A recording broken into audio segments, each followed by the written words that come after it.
So yesterday marked the 7th year of Eddie passing away, and yesterday was quite, when I thought about it, it was quite sad. I was a big fan of Eddie Guerrero back in the day, and it's stupid how the WWE doesn't embrace on this and pay tribute on this week's Raw. They don't pay tribute to Eddie Guerrero. They don't really mention him except for when Vicky did. I think it was the it was after it was Dark. What they do at the end. But they didn't pay tribute to Eddie Guerrero. So in this review, I paid tribute to Eddie Guerrero, and I dedicate this review for Eddie Guerrero.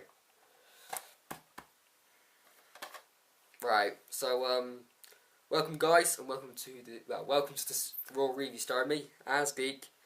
So let's get down to this Raw review, shall we? Because I've got quite a little bit to say on this, because this was a bad show, really bad show. So let's start off. What happens first? We have a match starting off, which is nice. We have Randy Orton versus Ziggler. We've seen this on a previous pay-per-view, so I knew who was going to win. He shouldn't have won, but that is what happens. Basically, I don't even know how long this didn't even last long. It was like 3 minutes. It wasn't long at all. Randy Orton obviously gets the win with a roll-up pin. You have Del Rio who comes down, tries to interact with the match. Tries to do something to help Ziggler get the win, but he doesn't get the win. Randy Orton gets the win. This is stupid. You have Dolph Ziggler, who is the Money in the Bank briefcase holder. You need to build this guy up so we believe in the guy. Is he a believable World Heavyweight Champion at the moment? No. Why? Because he keeps jobbing.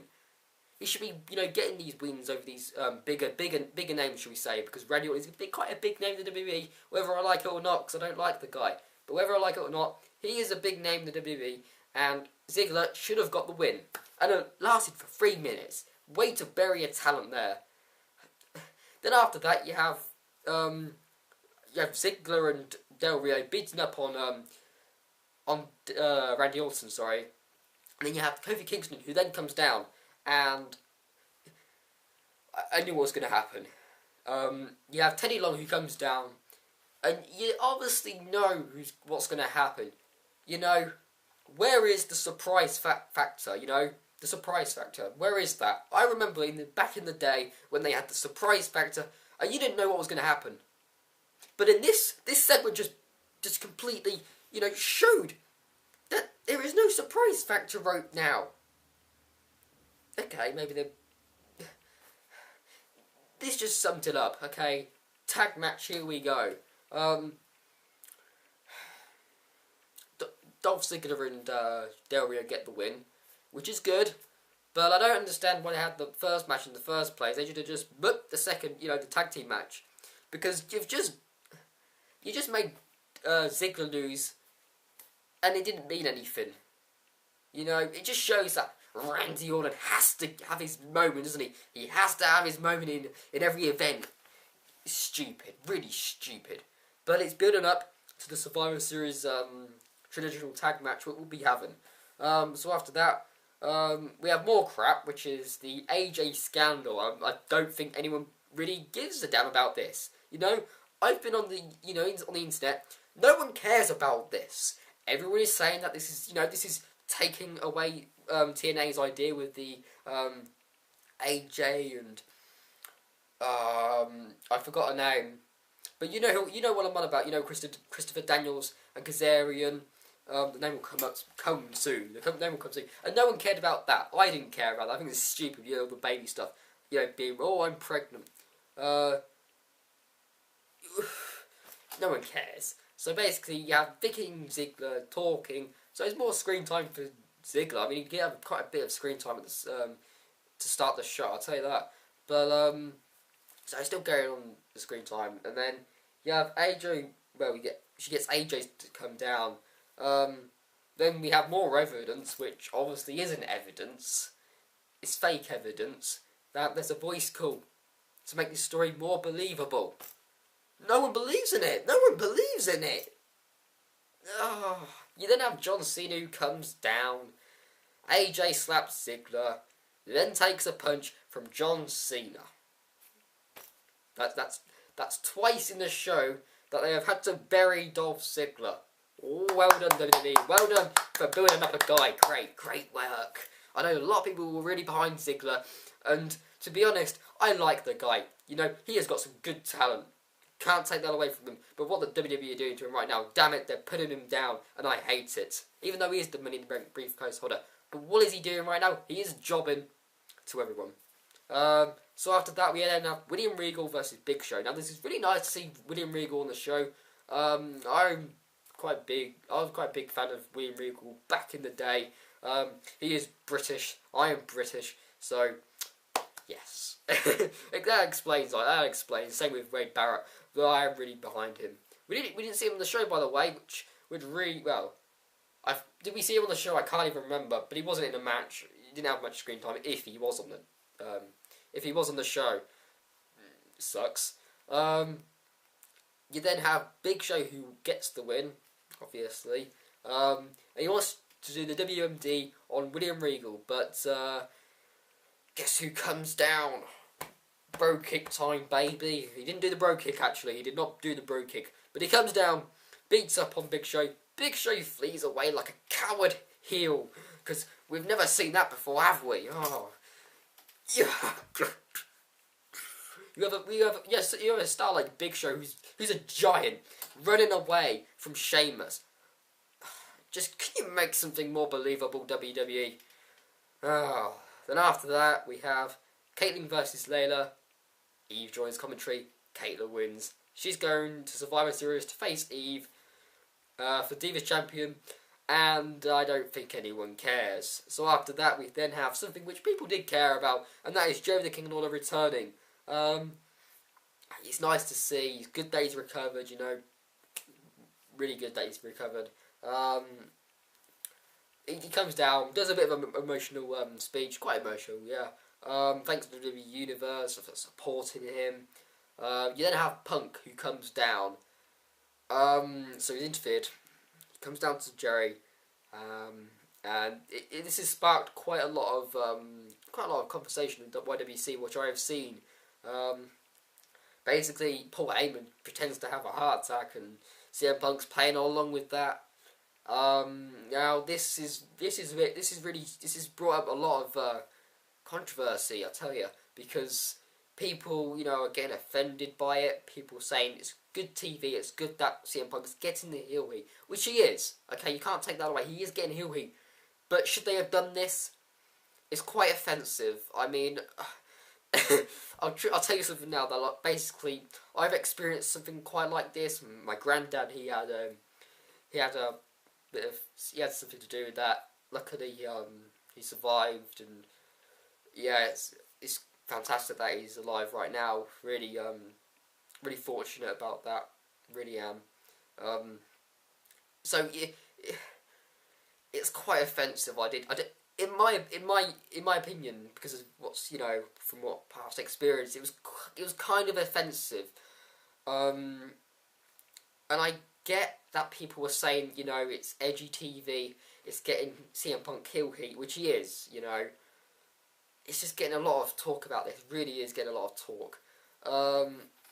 You then have Mick Foley coming down. Basically, he cuts a great promo, really good promo, you know, shouting down the mic. Good old classic Mankind stuff. Basically, he does pick the last member of the team, but the WWE Universe has to pick. But the thing is, I didn't really play along with the WWE Universe because I knew pretty well who it would be. Well, after what happens, I knew who it would be, which we'll get down to soon. But yeah, then he announces that he's going to be the special enforcer for the main event, which is Punk versus Cena. We'll get to that very soon. We will. So after that, we have an 8-man tag match. We have Sin Cara, Rey Mysterio, Tyson Kidd, and Justin Gabriel versus the PTP and the Epico Improvement. Yes. This match was really good. This was a really good match. Some great spots throughout. Really entertaining, high flying action. Really entertaining. We should be getting this more on TV, really, because a lot of stuff on the WWE, what they're doing right now, is really boring. But this kind of raised, my spirits. This, kind of raised it up. I did like this a lot. But we have the baby faces who go over. Was it a right decision? I do not know. It's hyping up the tag team division. It's showing what they have to offer. So, in my opinion, it was a good segment, that. So we then have a backstage segment with The Miz and Ziggler. They're having a bit of an argument, they are. But Mick Foley comes down, and The Miz says, what, can I be on your team? So he is entered into the vote, which we all know that he was going to win anyway, and he does win it, by the way. But yeah, it looks like they're doing a face change with The Miz now. It's going to be really interesting. I know that he's the face of the Survivor Series poster.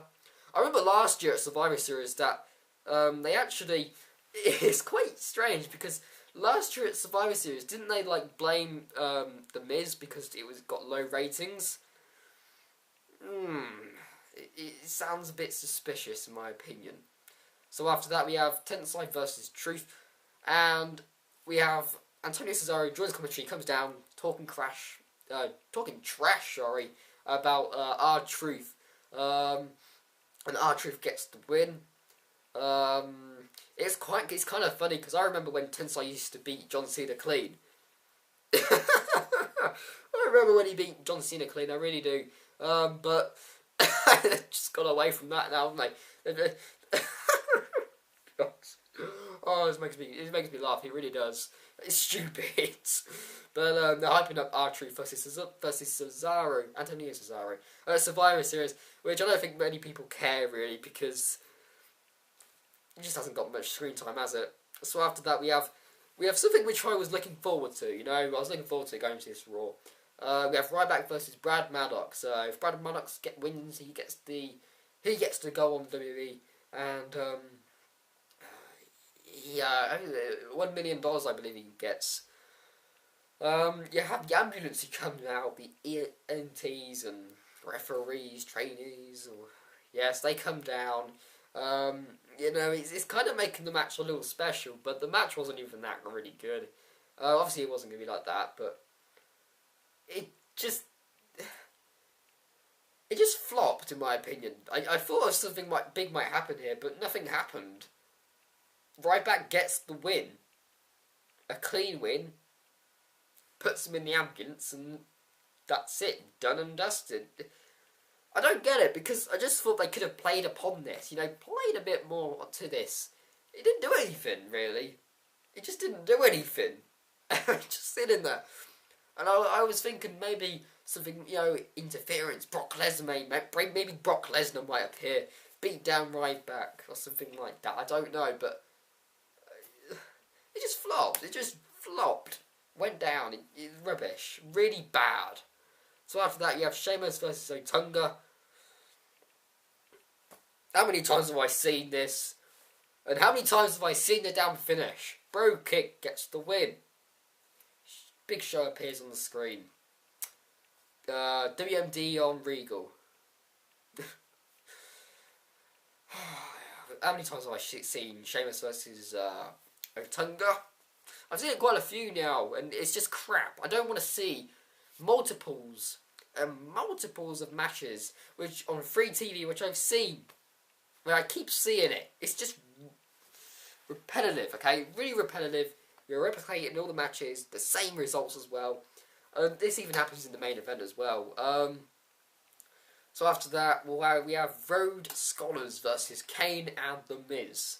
Daniel Bryan there, he tries to sabotage in the match. Miz and Kane win. It seems like Daniel Bryan's a little jealous. But it did one thing, and it announced that The Miz will be in that Survivor Series tag match, teaming up with all the other people, with Team Foley, sorry. So, it is nice that having a face change with The Miz, showing character development, which we always need to see. Who hasn't been doing that? John Cena. But yeah. So after that, talking about Cena, he is in the main event. What a surprise. Punk versus Cena. Foley, special enforcer, which he did nothing. He did nothing in the match. It's stupid. Yeah, Punk tries to run away. Ryback comes down, doesn't let him go away. CM Punk tries to do the GTS on Cena. No. CM Punk, John Cena won't let him do that. He AA's Punk gets the win. A clean win. I'm a WWE champion. I was expecting something like that, wasn't I? Because he's the top babyface in the company, and it always revolves around John Cena. You don't have Ryback coming down. Cena and Ryback both facing off, looking at each other. And they're like, this is my title, this is my title. And then you got CM Punk there, that's my title.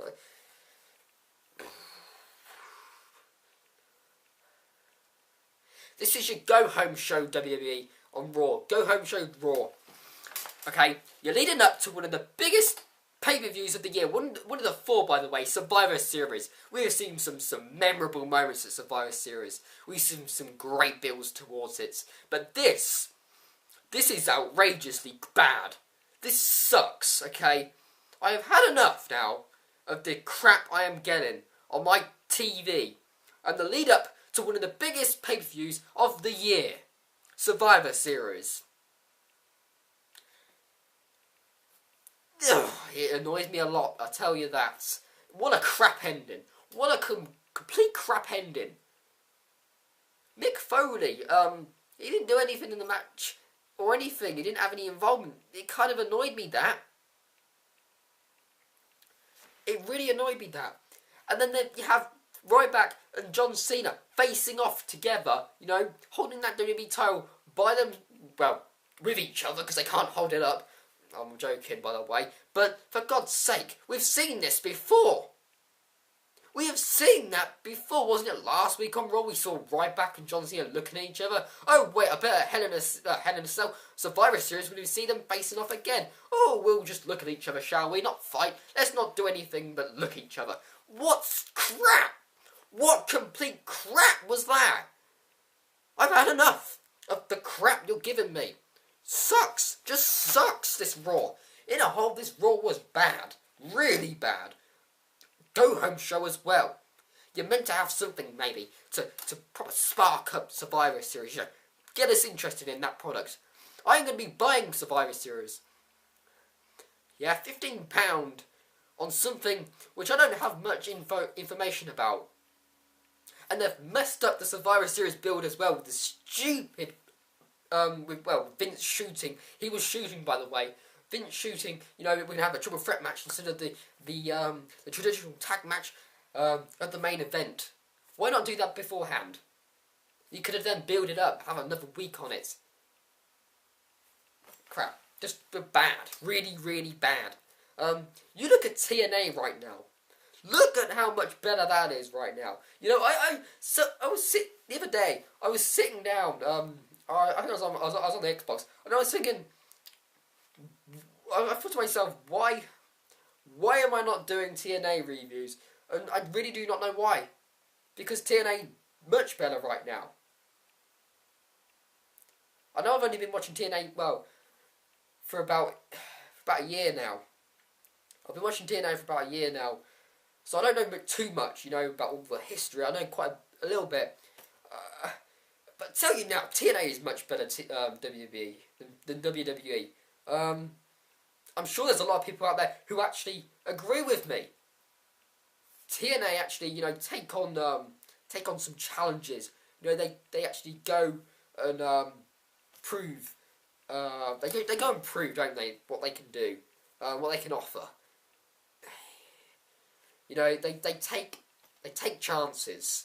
Okay, they take chances. But WWE, will all revolve around Cena. Oh, come here, Cena.